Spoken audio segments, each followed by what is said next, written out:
Hi everyone. I hope you're all keeping safe and warm today.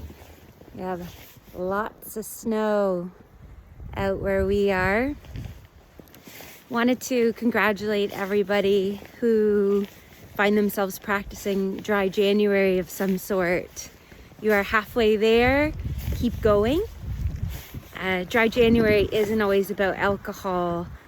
A lot of people will abstain from a certain substance, social media platform, game, type of gambling, things like that.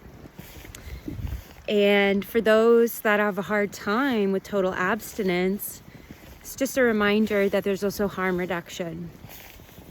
Harm reduction is really good for people that aren't ready to give it all up at once.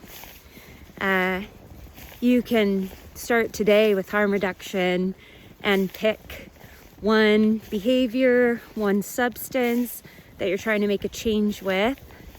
And the key with harm reduction is not just to say that you'll reduce, but to have a bit of a plan surrounding it.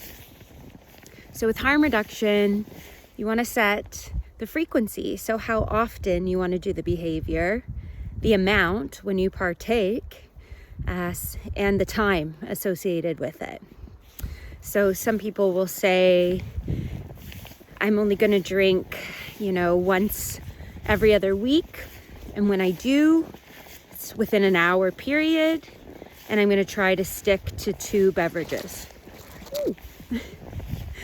So harm reduction is having a more specific plan. And another important part is decide what your intention is. So why are you trying to reduce? Some people don't want to feel as numb as they report feeling.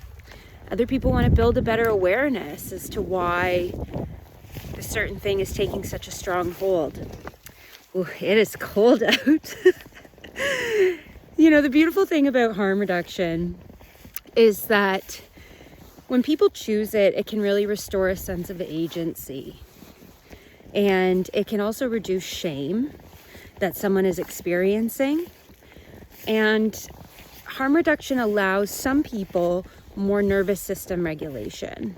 And so it can be really scary, really overwhelming to the system when they try to just quit.